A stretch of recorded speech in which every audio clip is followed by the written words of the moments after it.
হঠাৎ করে সুন্নি নামের চুন্নিরা ওয়াকারুজ্জামানের উপরে খুবই ক্ষিপ্ত হয়ে গেলেন। শুধু তিনি বলেছেন কি যে যথাযথ শিক্ষা না পেয়ে বেদাতে ছেয়ে গেছে দেশ, এই কথাটা বলেছেন।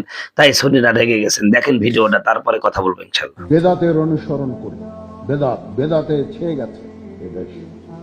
দোয়ার মধ্যে বেদাত, নামাজের মধ্যে বেদাত, সবখানে বেদাতে ছেয়ে গেছে। এগুলো থেকে বের হয়ে আসতে হবে। একটা সুস্থ সমাজ, ইসলামিক সমাজ আমরা চাচ্ছি এই এডুকেশন সিস্টেমের মাধ্যমে। আমি মনে করি যে এইভাবে যদি আমরা এডুকেশন ইনস্টিটিউশনগুলোকে গড়ে তুলি, তাহলে আমরা একটা এডুকেশন সিস্টেম পাবো যেখানে ইসলামিক ভ্যালুসগুলো থাকবে, মডার্ন এডুকেশন থাকবে, সোসাইটি লাভবান হবে। বন্ধুগণ, আমার ভাইরা, আমাদের সেনাপ্রধান জেনারেল ওয়াকারুজ্জামান সাহেব, তিনি শিক্ষা বিষয়ে একটা বিপ্লব সাধন করেছেন। তিনি বলেছেন যে আধুনিক শিক্ষা এবং ধর্মীয় শিক্ষা দুইটা সমন্বয় হলে একটি সুস্থ সমাজ গঠন হবে। তো সেক্ষেত্রে তিনি বাংলাদেশে প্রচলিত নামাজের মধ্যে অসংখ্য বেদাত আছে, সেই বেদাত গুলো পরিহার করার প্রতি উদাত্ত আহ্বান জানিয়েছেন। তো তিনি বলেছেন যে যথাযথ শিক্ষা না পেয়ে বেদাতে ছেয়ে গেছে দেশ, যথাযথ শিক্ষা না পেয়ে বেদাতে ছেয়ে গেছে দেশ, ওয়াকারুজ্জামান সাহেব। তো এই কথা দেখেন কারো লাগে নাই, এদেশের কওমি আলেমদের লাগে নাই, লামাজাবিদের লাগে নাই, কারো লাগে নাই, কিন্তু সুন্নি জনতা এদের দেখলাম পশ্চাৎ দেশ গরম হয়ে গেছে। এরা প্রচুর পরিমাণে ওয়াকারুজ্জামানের বিরুদ্ধে লেখালেখি করছেন। তাই আমি চিন্তা করলাম আমার জায়গা থেকে প্রতিবাদ করা উচিত। প্রিয় ভাইরা আমার, বাংলাদেশের সবচেয়ে গুরুত্বপূর্ণ ব্যক্তিত্ব হলো বাংলাদেশের সেনাপ্রধান। তিনি যখন বেদাত নিয়ে কথা বলেন, এটা আমাদেরকে স্বাচ্ছন্দ্যে গ্রহণ করার দরকার ছিল এবং তাকে উৎসাহ উদ্দীপনা দেওয়ার দরকার ছিল। তার প্রতি আমাদের শ্রদ্ধাবোধটা আরো সুন্দর হওয়ার দরকার ছিল, কিন্তু তা না করে আমরা কি করলাম, তার সমালোচনায় লিপ্ত হয়েছি। তো এক সুন্নি লেখছেন যে অনতিবিলম্বে তাকে ক্ষমা চাইতে হবে। কেন ক্ষমা চাইতে হবে?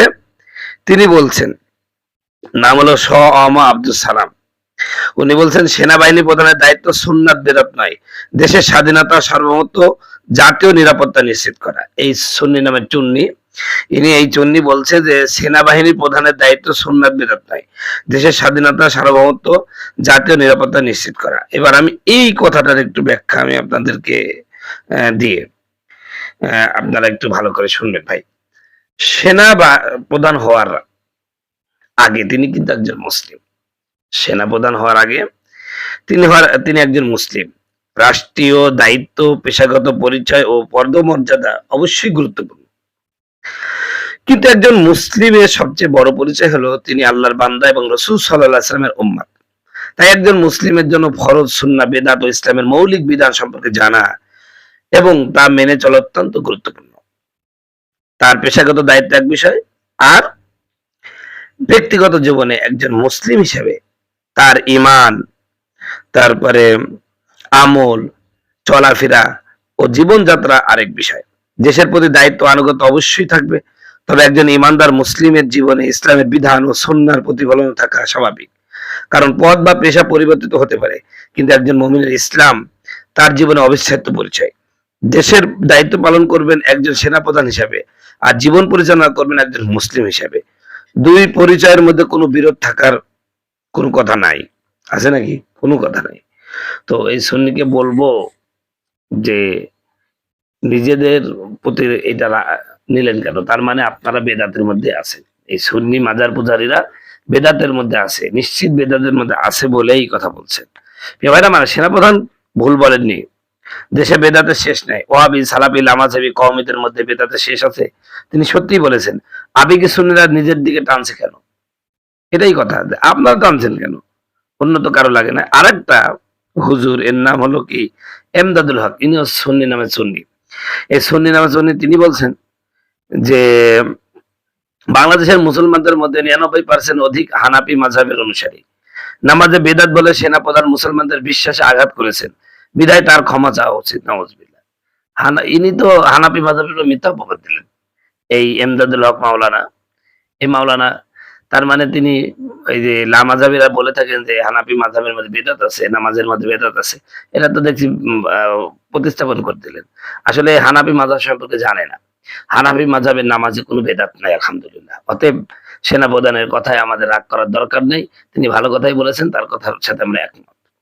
সম্মানিত বন্ধুগণ, আমার ভাইয়ের আমার, এমন একজন সেনাপ্রধান যার কথাটা আজকে এত সুন্দর লেগেছেন, তিনি দেশের মধ্যে একটা বিপ্লব এবং মানে আধুনিক শিক্ষার সাথে সাথে ইসলামী মৌলবোধ যেন জাগ্রত থাকে, ধর্মীয় শিক্ষাটাও যেন সমন্বয় থাকে এবং দুই শিক্ষার সমন্বয়ে একটি সুস্থ, সুন্দর, সুশৃঙ্খল সমাজ গঠনের জন্য তিনি চেষ্টা করে যাচ্ছেন। আর আপনারা তার পিছনে লেগেছেন। আসলে মানুষ না অন্য কিছু আপনারা আমার বুঝে আসছে না। তো এই সুন্নিদেরকে বলবো অযথা নিজের দিকে টেনে নিজেদের অপকর্মগুলো প্রকাশ করার দরকার নাই। গোপন আছে গোপনই থাকুক, আমি মনে করি। তো এই সেনা প্রধানের এই কথার জন্য আমি অত্যন্ত ধন্যবাদ জানাচ্ছি। আমরা তার ভালো কথার অবশ্যই ভালো পরামর্শ এবং ভালো কথার অবশ্যই সাপোর্ট করি। আমরা প্রিয় ভাইয়ের আমার, জুলাই যুদ্ধ যখন হয় তখন কিন্তু এই সেনাপ্রধান জনগণের পক্ষে ছিলেন, ছাত্রদের পক্ষে ছিলেন বলেই এটা সম্ভব ছিল, না হলে কত ছাত্র শহীদ হয়ে যেত। তো এই হিসাবে তিনি যে হ্যাঁ ফ্যাসিস্টের সহযোগী ছিলেন ঠিক আছে, কিন্তু শেষ সময়ে এসে তিনি কিন্তু জুলাই বিপ্লবীদের পক্ষ অবলম্বন করেছেন। তো এই জন্য তাকে অনেক কাঠখড়িও পোড়াতে হয়েছে। তো এই জন্য আমি অনুরোধ করব যে তাকে নিয়ে অযথা কথা বলার দরকার নেই। অনেকে বলতেছে যে রাষ্ট্রপতি অপসারণ হয়ে গেছে, এখন ওয়াকারুজ্জামানের অপসারণ হবে, এখন একটা ধর্মীয় সিম্প্যাথি অর্জনের জন্য এই সমস্ত কথা বলছেন।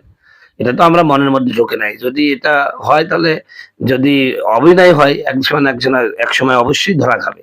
কিন্তু যদি অন্তর থেকে বলে থাকেন অবশ্যই তাকে ধন্যবাদ জানানো উচিত। যতক্ষণ পর্যন্ত আমরা তার মনের অবস্থা জানছি না ততক্ষণ পর্যন্ত আমরা তাকে সঠিক বলছেন এবং ইসলামের পক্ষে বলছেন এবং তিনি আসলে একজন মুমিন বান্দা।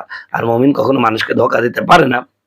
অতএব এই কথাটাকে নিয়ে এত ব্যঙ্গ করার, এত বিশ্লেষণের কোনো প্রয়োজন আছে বলে আমি মনে করি না।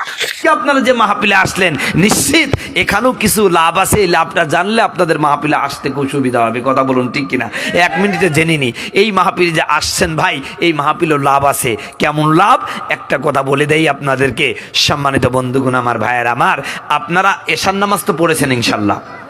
হাত তুলবো না, কারণ হাত তোলাতে গেলে অনেকে অপমানিত হতে পারেন। কথা বলুন ঠিক কিনা? মুসলমান নামাজ পড়ে জানাজার, মাগার ওই সময় যদি আসরের নামাজ হয় ফরজ পড়ে না, এরকম মুসল্লি আছে কি নাই? অথচ জানাজা পড়া ফরজে কিফায়া, আসরের নামাজটা কি ছিল ভাই? আরো জোরে বলেন। ফরজ ছিল। বাঙালি খালি ফাউ নেওয়ার চিন্তা করে, আসল নিয়ে তাদের কোনো টেনশন নাই। মাঝে মাঝে একটা গল্প বলি।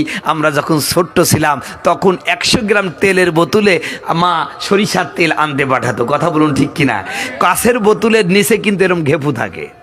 তো আপনারা দেখেন, আগে কিন্তু তেল মাপার পরে তেল দিয়ে 100 গ্রাম তেল দিয়ে আবার একটু ফাউ দিত। কথা কয় না? এখন মা ছেলেকে বলছে, শোন, তেল তো 100 গ্রাম নিয়ে আসবি, আবার ফাউটাও নিয়ে আসবি। কথা বুঝতে পারছেন? এখন 100 গ্রাম বোতলে যদি 100 গ্রাম তেল দেওয়া হয়, ফাউ নেওয়ার জায়গা থাকে ভাই? এখন মা বলেছে ফাউ নিতে হবে, এবার করছে কি, তাই দোকানদার সাহেব আমার মা ফাউ দিতে বলেছে, ফাউ দেন। কয় কিসে দিবি? কয় বোতলে নিবি। কয় বোতলে তো জায়গা নাই। তখন ও চিন্তা করলো পিছনের দিকে তো একটু ঘেপু আছে, এবার উবদু করে তুলে দিয়েছে, আসল পড়ে গেছে। কথা কয় না? কয় ফাউ নিয়ে যায়। তা আমরা আজকে ভাই এরকমই হয়ে গেছি। কথা বলুন ঠিক কিনা? তো এই যে আপনারা মাহফিলে এসেছেন, নিশ্চয়ই এটা সওয়াবের কাজ, কিন্তু তার আগে বড় সওয়াবের কাজ ছিল এশার ফরজ নামাজ। কথা বলুন ঠিক কিনা? সম্মানিত বন্ধুগণ, আমার ভাইয়ারা আমার নবী মুহাম্মদ রাসূলুল্লাহ সাল্লাল্লাহু আলাইহি সাল্লাম বলেছেন, কোন নরনারী যদি এশার নামাজের পরে আল্লাহর কোরআন বোঝার জন্য কিছু সময় ব্যয় করে, আমার নবী বলেছেন ওই ব্যক্তির আমল নামায় 500 রাকাত কবুল নামাজের সওয়াব হয়। জোরে বলেন সুবহানাল্লাহ। কয়শো রাকাত কবুল নামাজের সওয়াব? আরো জোরে বলেন। আমার মজিদনগরের মুসলমানেরা, এখন যারা এশার নামাজ পড়লেন, কবুল হয়েছে কোনো গ্যারান্টি আছে নাকি? জোরে চিৎকার দেয়া বলেন, কবুল হয়েছে গ্যারান্টি আছে? আমারই তো নাই, আপনার থাকে কেমনে? এই বাংলার জমিনে অসংখ্য মানুষ আছে 20 বছর নামাজ পড়ে, এখনো সূরা ফাতিহা স্পষ্ট পড়তে পারে। কথা কয় না? কথা কয় না? এটা তো পুরুষের কথা বললাম, মহিলার তো অনেক আরো সমস্যা। ওরা নামাজ পড়তে গিয়ে আবার তরকারি দেখে। কথা কয় না? নামাজ পড়তে পড়তে হঠাৎ করে মনে করেছে তরকারি তো আছে, এই তরকারিটা দেখিস যেন পুড়ি না যায়। কথা কয় না? তাহলে বলেন